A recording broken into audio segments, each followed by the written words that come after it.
But she's also moving that piece of metal. Right. And there's other ones where she would do this and these things would be in a bell jar, I believe. So she's not touching it. She's making it move. Yeah. And I think they literally wore her out. What year is this? Yeah, but here's my problem. This is something that's on the table. Right. I can't see below the table. I can't see if there's a magnet. I can't see what's underneath this deck of cards. There's a piece of metal. You can move things around with fuckery. I don't know if this is real. And those matches were moving because that piece of metal was moving the matches, right? So the piece of metal was plowing the matches, and she's got it moving around. I'm not buying into this. But on its face, yeah, it's really intriguing. It's intriguing, but it's a party trick. Like, to even, I don't even like the way it's set up. The way it's set up on a table, and she's doing this with her hand, and her lap is right there, and anything could be happening there. It's cool if it was real, but... Right. And that looks really old. Like, what year is that? I don't know, probably 50s. Yeah, I don't know. But so the point really is, if you were to make it a job to accumulate this kind of information from as many sources as possible, you'd really have a large volume of stuff, and then you'd have a lot of material to look at and analyze, not just one case. I think it's easy to look at one case and have doubts, because it is just once. It is one situation. Do you think that things like psychic powers, like or psychic or an understanding of other people's thoughts and ideas, these are maybe possibly emerging aspects of human beings? Like, as a human evolves, as we go from being, a tree-dwelling primate to being what we are today, where people are intuitive and we can sort of read social cues and we understand each other and we can talk and communicate using sounds and noises, that as the human animal evolves, they'll eventually develop some sort of a psychic power. So that, in a way, that's connected to supposing that those psychic powers already exist to some degree. Maybe in some people more than others. Right. So that means there are white crows, like we talked about last night. Yeah. Okay. Can you explain that concept to people? Well, there shouldn't be any white crows. White crows aren't white. So there shouldn't be any anomalies like that. So if you come up against a white crow, you've really found an anomaly. So now the question is, why? How did this happen? Well, it's an albino, right? It's just a genetic so it's a metaphor. Aberration. Right. So it's a metaphor saying you've really come across something that shouldn't be. Thing. It shouldn't be. Right. There's no way this should happen. Right. Right. And oh my gosh, here's another one, and it's a cousin. It's different. It's in a different area of the whole psi basket. What's going on here? Well, we already know that there are extreme variations in intelligence. We know that there's people that are just not that bright, and then there's people like Elon Musk. And these people like this have he's not existed from here. Forever. We know that. Probably. He's not from here anyway. Yeah, most likely. If there's an alien amongst us, that's him. Right. But I mean, if you go back to Nikola Tesla, it's sort of the same sort of situation, right? He was clearly of not just superior intelligence, but superior vision. He had this ability to look at things that didn't exist and figure out a way to create them. Right.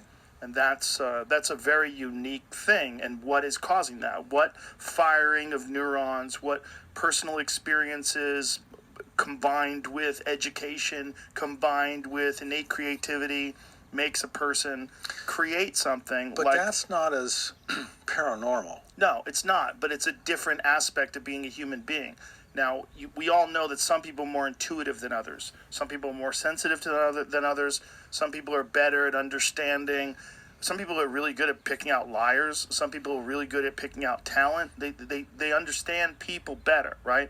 As the human animal evolves, we could only surmise that those types of skills and those types of qualities that a human being can possess could possibly get better. If you get two very intuitive people, they have a child, and the child is even more intuitive than them, and that some aspects, unprovable, unmeasurable aspects of psychic power could be something that's emerging out of the human animal. I would never say never. I think a lot is possible. I think what may more likely would happen, because we're shifting now to taking normal human physiology which is a separate situation from being able to perform things that are more unique than just being creative. So I think that you might have, small circuitry and small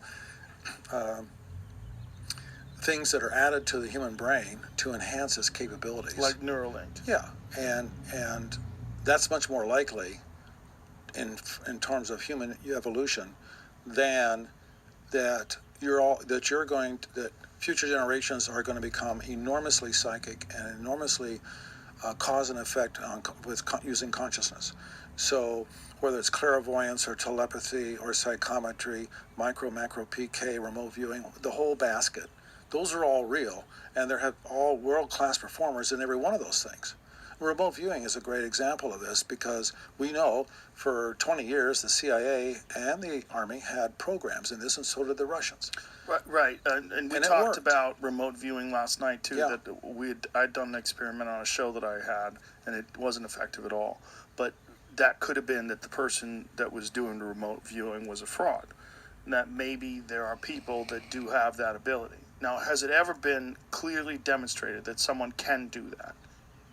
Have you seen yes. it personally? Well, I've hired somebody to do it twice for me, but I've also And what do they do? have friends that ran the programs. What did they do? What the people that you I hired? tasked them to describe a longitude, latitude, location, and describe it. What was the surface? What was underground? Those kinds of things. And they were accurate? Yeah, How Yeah. accurate? very accurate, and give me information that to this day I don't know if it's true or not because it was underground information that I don't even know.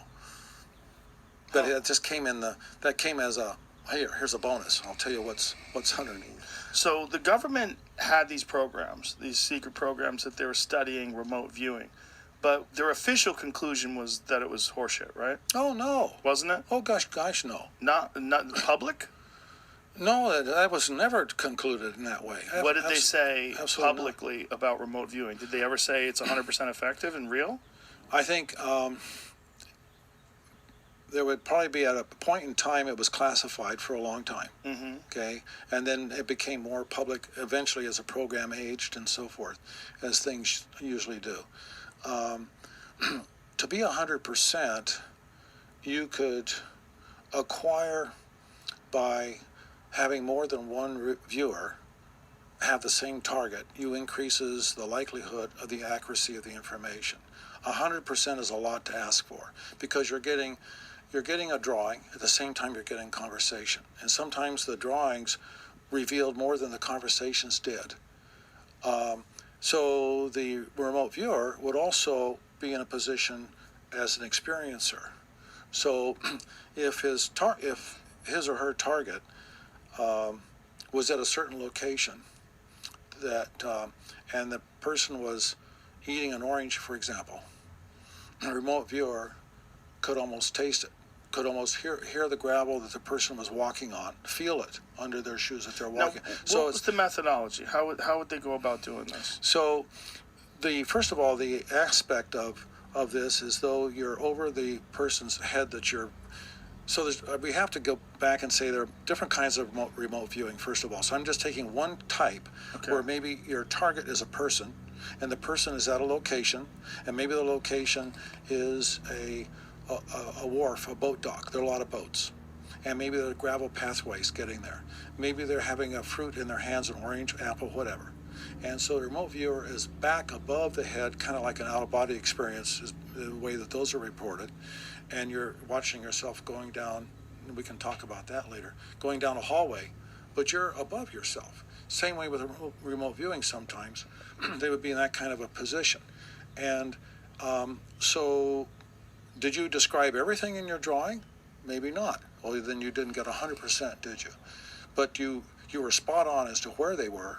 You could go find that location And that's actually where they were at that point in time. It was true. That's exactly where they were. So they were able to figure out where people were, and they were able to get a sort of an understanding of what they were doing and how they were doing it and what their surroundings looked like. That's the tip of the iceberg.